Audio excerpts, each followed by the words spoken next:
तो सूद खा रहा है। वो सूद जिसके बारे में मिशकात शरीफ की हदीस में है कि सूद के 70 दर्जे हैं और सबसे कम दर्जा मां के साथ जिना है। तो अब हदीस का मतलब यह हुआ कि जिसने सूद खाया गोया उसने अपनी मां के साथ 70 बार जिना किया।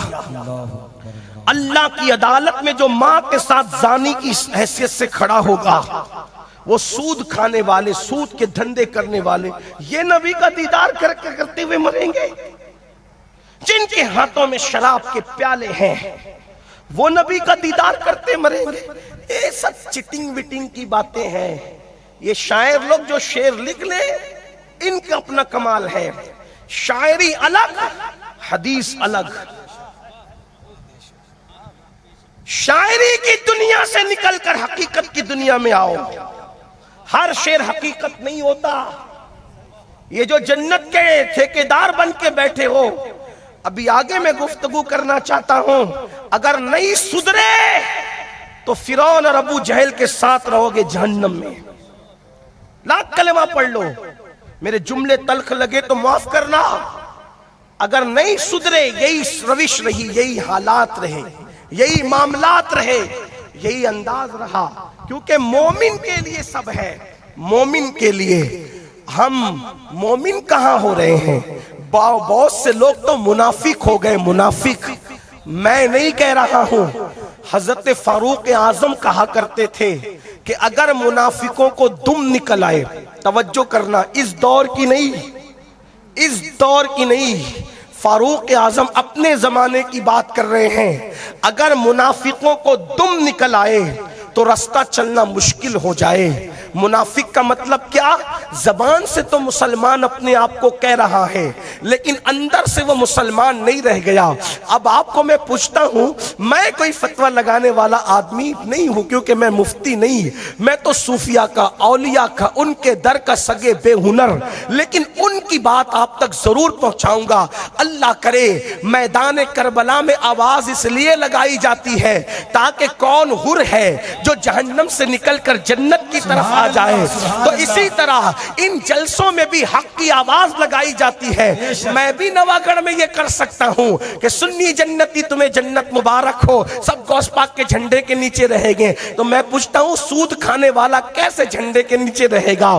जो फजर में बिस्तर के अंदर नमाज फजर छोड़ देता है और उसके माथे पे शिकन नहीं आता, वो कैसे गौस पाक के झंडे के नीचे रहेगा? सुनियो, जो तुम्हें थपकियां देकर जो भी सुला रहा है वो नियाबत शैतान का काम अदा कर रहा है। याद रखना मेरे भाई, गौसे आजम को बेनमाज से बेनमाजी से नफरत इतनी है कि गौस पाक तो बेनमाजी को मुसलमान के कब्रिस्तान में देखना पसंद नहीं करते। जो मुसलमानों के कब्रिस्तान में गौस पाक बेनमाजी को देखना पसंद न करे, वो गौसे आजम अपने सिलसिले में बेनमाजी को कैसे देख सकते हैं? कादरी सिलसिला किसी के बाप दादा की जागीर नहीं, कादरी सिलसिला सिर्फ गौसे आजम के हाथ में है। मैं चाहूं किसी को कादरी बना दूं या तुम चाहो कादरी बना दो, ये हो नहीं सकता। कादरी वही होगा जिसको गौसे आजम कादरियत की सनद अता फरमाए। नारे तकबीर, नारे रिसालत, फैज़ाने गौसे आजम। और बिस्तरों में सोकर फजर छोड़ने वालों, तुम चाहे कितनी कादरियत लिख लो, गौस पाक तुमसे खुश नहीं है। तुमने कादरियत का मजा भी नहीं चखा। गौस पाक, मैं नहीं कह रहा, अपनी मर्जी से, गौस पाक कहते हैं मेरे मुरीद की दो पहचान है। क्या पहचान है? हाँ, इसीलिए तो लोग आसान आसान ढूंढ रहे हैं। गौस पाक कहते हैं मेरे मुरीद की दो पहचान है, दो। एक तो वो सर्दी की तवील रातों में, सर्दी की लंबी रातों में नफिल नमाजें पढ़ के रात गुजारते हैं, और गर्मी के तवील दिनों में वो नफिल रोजे रख के अपना दिन गुजारते हैं। गर्मियों में नफिल रोजे रखते हैं, सर्दियों में रातों को नमाजें पढ़ते हैं। वो कादरी है। गौस पाक ने खुद कहा, जो रमजान शरीफ का भी रोजा न रखे गुटके की वजह से, उसे कादरी कहलाने का हक क्या है? हाँ, बुरा मत मानना, मेरी बहनों से भी तवज्जो चाहता हूँ। शौहर की खुशी के लिए हर कुर्बानी देती है।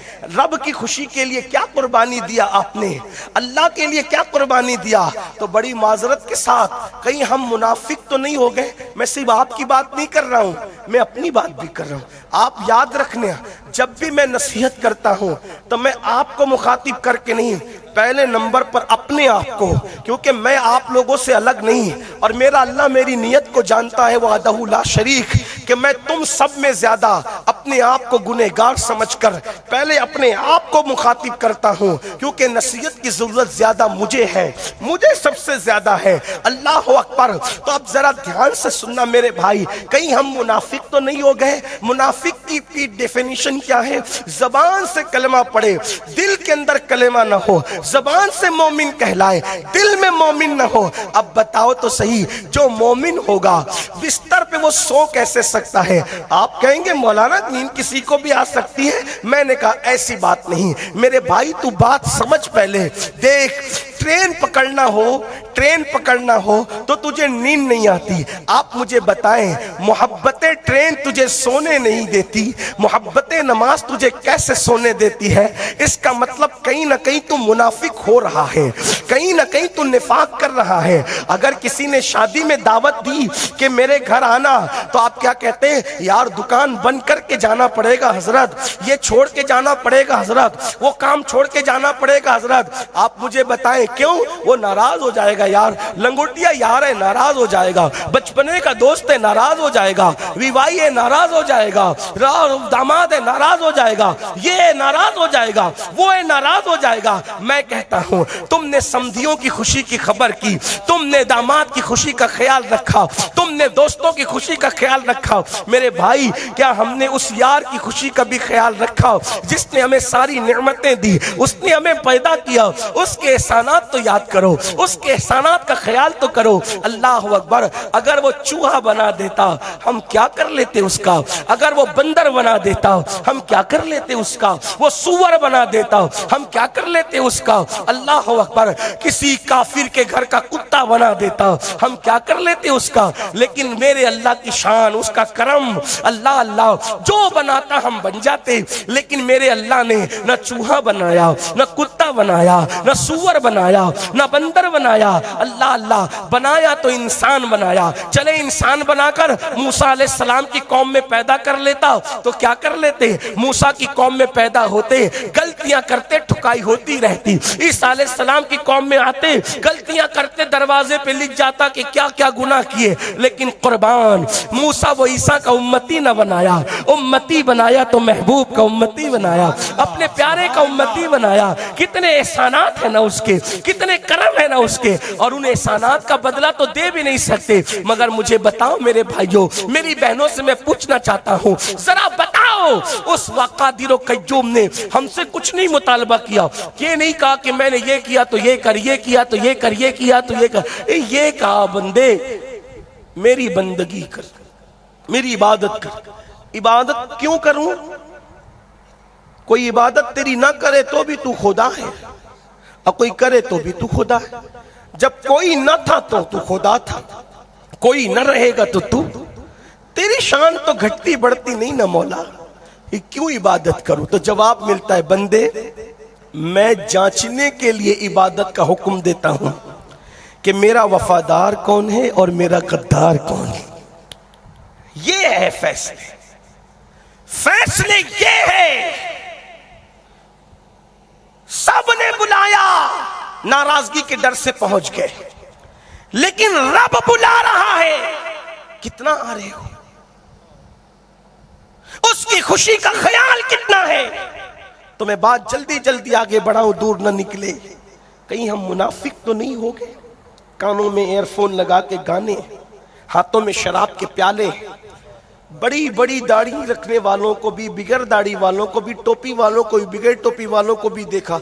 औरतें करीब से गुजर जाए, नजरें उनकी नीचे रह नहीं सकती। हमने तो यहां तक देखा, हज करके लौट रहे, उमरा करके लौट रहे, फ्लैट के अंदर खूबसूरत औरतों को तक रहे। कौन सा ये हज है, कौन सा ये उमरा है? रमजान मुबारक में भी फिल्म देखते बैठे, कौन सा ये रोजा है? मुनाफिक तो नहीं हो गए कहीं? कभी सोचो, मुनाफिक तो नहीं हो गए? और मुनाफिक जहन्नम के सबसे आखिरी हिस्से में रहेगा। निकलो। तो अर्ज ये कर रहा था, जो उनका जिक्र कर करके जिएगा वो उनको देख देख के मरेगा। यही कह रहा था। अब उनको देखकर मरना है तो तुम्हारे हाथ में। जिक्र कितना करते हो, कितना जिक्र करते हो? मेरे इमाम तो यहां तक कहते हैं, दहन में ज़बान तुम्हारे लिए, बदन में है जान तुम्हारे लिए। हम आए यहां तुम्हारे लिए और उठे भी वहां तुम्हारे लिए। जब जबान उनके लिए है तो उनका जिक्र क्यों नहीं करते? गीबत कर रहे हो, चुगली कर रहे हो, गाली दे रहे हो। हदीस पाक का मफहूम है, गरीब नवाज फरमाते हैं, जो किसी मोमिन को गाली देगा मरते वक्त उसकी जबान पे कलेमा नहीं आएगा। गाली देने वालों की जबान पे कलेमा नहीं आएगा।